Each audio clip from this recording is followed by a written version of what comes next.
Hello learners, welcome to my channel enlighten knowledge. आज हम discuss करने जा रहे हैं Amartya Sen critic of the concept of utility. ये आपका यूटिलिटी का ही कंसेप्ट है, लेकिन थोड़ा सा अलग है क्योंकि इसमें अमर्त्य सेन ने कुछ क्रिटिक दिए हैं यूटिलिटी कंसेप्ट को लेते हुए, तो वो हम डिस्कस करने जा रहे हैं। तो शुरू कर लेते हैं। सबसे पहली बात ये है कि जो इन्होंने क्रिटिसिज्म दी है यूटिलिटी एनालिसिस के, वो थोड़े डिफरेंट इसीलिए हैं क्योंकि ये उनको क्या है, वेलफेयर या वेलबींग के अकॉर्डिंग आपको बताने की कोशिश करते हैं कि वेलफेयर कैसे हो सकती है इकोनॉमी की, या जो मार्शल ने कंसेप्ट दिया है यूटिलिटी का कि वो आपकी हैप्पीनेस या डिज़ायर ये सब कुछ उसमें लेकर चलती है या नहीं लेकर चलती। तो ये सारा का सारा जो क्रिटिसाइज़ किया गया है अमर्त्य सेन के द्वारा, वो डिस्कस करने जा रहे हैं। सबसे पहली चीज़ उन्होंने क्या बताई है, it is worth mentioning that utility defined as satisfaction. ये बताया गया है नियो क्लासिकल इकोनॉमिस्ट के द्वारा, जिनमें आपके मार्शल आ जाते हैं। उन्होंने क्या बताया था कि जो यूटिलिटी है वो क्या होती है, आपकी सेटिस्फेक्शन होती है। हमने यूटिलिटी की डेफिनेशन की थी, want satisfying power of a good. उसका यही मतलब था कि कोई हम चीज़ को कंज्यूम करते हैं, उससे हमें कितनी सेटिस्फेक्शन या यूटिलिटी मिलती है। तो यूटिलिटी को डिफाइन कैसे किया था कि सेटिस्फेक्शन, हैप्पीनेस और fulfilment of desire which has been considered as measure of welfare और वेलबींग। मतलब यूटिलिटी एक ऐसा मेज़र है जिससे हम एक इंसान की वेलफेयर या वेलबींग को निकाल सकते हैं, उनकी हैप्पीनेस को, उनके डिज़ायर को, उनकी सेटिस्फेक्शन लेवल को निकाल सकते हैं बाय नियो क्लासिकल इकोनॉमिस्ट। ये कंसेप्ट आपका क्या है, नियो क्लासिकल इकोनॉमिस्ट ने बताया था। और इसी चीज़ को देखते हुए अमर्त्य सेन ने इसको क्या किया है, क्रिटिसाइज़ किया है कि ऐसा नहीं हो सकता कि आप लोग जो वेलफेयर या वेलबींग है वो यूटिलिटी से निकाल सकते हो। वो नेक्स्ट चीज़ है, अकॉर्डिंग टू हिम उन्होंने क्या कहा है कि utility defined as psychic satisfaction as desire fulfilment. मतलब उनका क्या है कि यूटिलिटी हम लोग डिफाइन तो करते हैं, उनका मतलब क्या होता है कि मानसिक या मेंटल सेटिस्फेक्शन एक इंसान की मेंटल सेटिस्फेक्शन होती है, fulfilment, happiness, pleasure, but it does not correctly measure welfare या वेलबींग। कहते हम मान तो लेते हैं कि ये मेंटल सेटिस्फेक्शन को मेज़र करती है, जैसे कि एक इंसान को खुशी मिल रही है या नहीं, उसके डिज़ायर फुलफिलमेंट हो रहे हैं या नहीं, लेकिन ये कभी भी किसी इंसान की वेलफेयर या वेलबींग को नहीं निकाल सकते इस यूटिलिटी के कंसेप्ट से। It is the deprived section of society who have psychologically adjusted to persistence exploitation।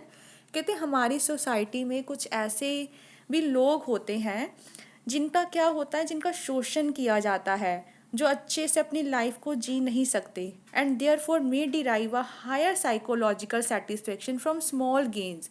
यदि उनको थोड़ी सी भी चीज़ मिल जाती है ना, थोड़े से भी गेन मिलते हैं जब, तो वो एकदम से बहुत ज़्यादा खुश हो जाते हैं। उनको अपनी जो मानसिक संतुष्टि है वो बहुत ज़्यादा मिलती है, वो थोड़े से गेन को लेते हुए ही। He is of view that it is not correct to identify welfare और well-being with utility। उन्होंने ये भी कहा है कि हम लोग वेलफेयर या वेलबींग को, अपने इकोनॉमिक वेलफेयर को यूटिलिटी के टर्म से नहीं निकाल सकते, क्योंकि एक ऐसा भी सेक्शन होता है सोसाइटी में जिनको थोड़ा सा भी दे दिया जाए ना, वो बहुत ज़्यादा खुश हो जाते हैं। हर एक इंसान की वेलफेयर क्या होती है, सेम नहीं होती। जब हम कभी भी आप बात करो ना इकोनॉमिक वेलफेयर की, तो सोसाइटी के हर पार्ट को लिया जाता है कि एक सोसाइटी का हर पार्ट कैसे यूटिलिटी गेन करता है। लेकिन हम लोग यहाँ ये थोड़ी कह सकते हैं कि जो डिप्रीव्ड सेक्शन है उनको थोड़ा सा भी दे दिया जाए उनको बहुत ज़्यादा यूटिलिटी मिलती है, लेकिन जो रिचेस्ट सेक्शन है उनको वो थोड़ा सा दे दिया जाए तो उनको बिल्कुल भी यूटिलिटी नहीं मिलेगी। तो उन्होंने हमें एग्जांपल देकर समझाया है, कोई ऐसा सेक्शन भी है सोसाइटी में जिनका एक्सप्लॉयटेशन किया जाता है, शोषण होता है, और उनको थोड़ा सा भी दे दिया जाए ना, तो उनके जो गेन्स में क्या होती है, एक्वायरिंग का मतलब है वृद्धि होती है, तेजी आती है। तो नेक्स्ट पढ़ लेते हैं, टू क्वेट हिम। इनको क्वेट करते हुए क्या है आप बताया गया है, टू जज the wellbeing of a person exclusively in metric of happiness और desire fulfilment have some obvious limitations. क्योंकि जब हम किसी की वेलबींग को क्या करते हैं, जज करते हैं किसी के मेजर को लेते हुए, हैप्पीनेस या डिज़ायर फुलफिलमेंट को लेते हुए उसके पीछे कुछ ना कुछ लिमिटेशंस छुपी होती है, कि हमेशा हम लोग वेलबींग को जज नहीं कर पाते हैं यूटिलिटी से या हैप्पीनेस डिज़ायर से। इनके पीछे बहुत सारी लिमिटेशंस दे होती हैं। ये कंसेप्ट वैसे आपका दिया था जो आपके इकोनॉमिस्ट है ना, जिन्होंने वेलबींग, जैसे पैरेटो हो गया, ए बर्गसन हो गया, इन्होंने ना सोशल वेलफेयर कंसेप्ट दिए हैं, सोशल वेलफेयर कंसेप्ट दिए हैं। तो उसमें से ये डेफिनेशन ली गई है और ये डेफिनेशन आपकी दी थी ए बर्गसन ने। तो बर्गसन के अकॉर्डिंग क्या है कि किसी की वेलबींग को जज करते हुए जब हम मैट्रिक लेते हैं हैप्पीनेस या डिज़ायर का, उसके पीछे कुछ ना कुछ लिमिटेशंस भी छुपी होती हैं। These limitations are particularly damaging in the construct of interpersonal comparison of wellbeing. कहते हैं ये जो लिमिटेशंस है ना वो डैमेज करती है। इंटरपर्सनल कंपैरिजन का मतलब क्या होता है, जब हम किसी एक बंदे की वेलफेयर को दूसरे पर्सन के साथ कंपेयर करते हैं। देखो यही बात मैं आपको पहले भी बता चुकी हूँ, हमेशा एक जो यूटिलिटी होती है ना वो किसी पर्सन की अलग होती है, हमेशा उसकी जो मेंटल सेटिस्फेक्शन पे निर्भर करती है, एक की ज़्यादा एक की कम। तो अगर हम दोनों को कंपेयर करेंगे तो हम किसी लॉजिक पॉइंट पे नहीं पहुंच पाएंगे। तो वेलबींग को, एक पर्सन को वेलबींग को जज करने के लिए लिमिटेशंस क्या होती हैं कि हर एक की अपनी इंटरपर्सनल कंपैरिजन होता है वेलबींग का। वो वेलफेयर को क्या है, एक इंडिविजुअल दूसरे के साथ में कंपैरिजन करता है। He is of view that people living a life with great misfortune.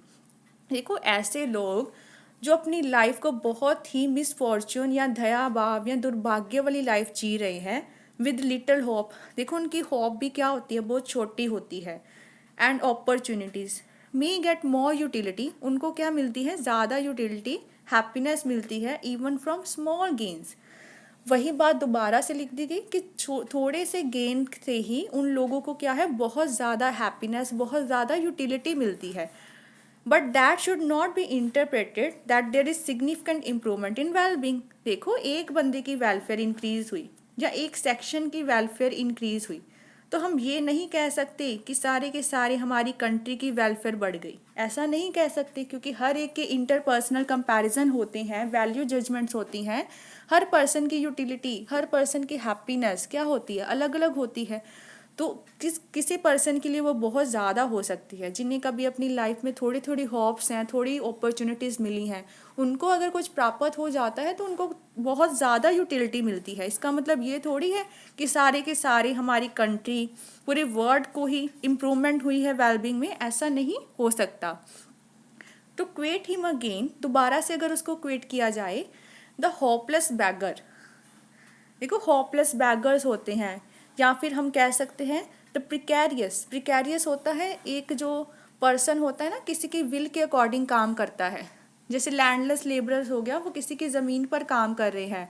The dominant housewife, housewife होगी द हार्डन अनएम्प्लॉयड या ओवर एग्जॉस्टेड कुक। मतलब ओवर एग्जॉस्टेड का मतलब क्या है, बहुत ज़्यादा जो टायर्ड हो चुका है ऐसा कुक। उनको क्या होता है, may take all pleasures in small measures. उनको खुशी तो मिलती है लेकिन क्या है, किसी दूसरे की काइंडनेस से मिलती है। मर्सीज का मतलब होता है कि काइंडनेस शोन बाय समवन, कुछ मर्सीज के according, and manage to suppress intense suffering. और वो क्या करते हैं कि अपने जो अंदर की जो सफरिंग है उनको वो ख़त्म करने की कोशिश करते हैं, स्टॉप करने की कोशिश करते हैं, for this necessity of continued survival. मतलब अपनी लगन से काम करते हैं, अपनी कुछ होप्स को फुलफिल नहीं कर पाते हैं, किसी के अंडर काम करते हैं, तो अपनी जो नेसेसिटीज़ हैं उनकी सफरिंग को वो बियर करते हैं। But it could be ethically deeply mistaken to attach correspondingly small value to the loss of welfare. देखो अगर उनके हैप्पीनेस में कुछ कमी आती है, ठीक है, पहले हमने गेन की बात की थी, अगर उनकी हैप्पीनेस में इन सारी सफरिंग के अकॉर्डिंग कुछ यूटिलिटी में कमी आती है, सेटिस्फेक्शन में कमी आती है, इसका मतलब ये थोड़ी है कि सारे के सारे वर्ल्ड की ही वेलफेयर का लॉस हो गया।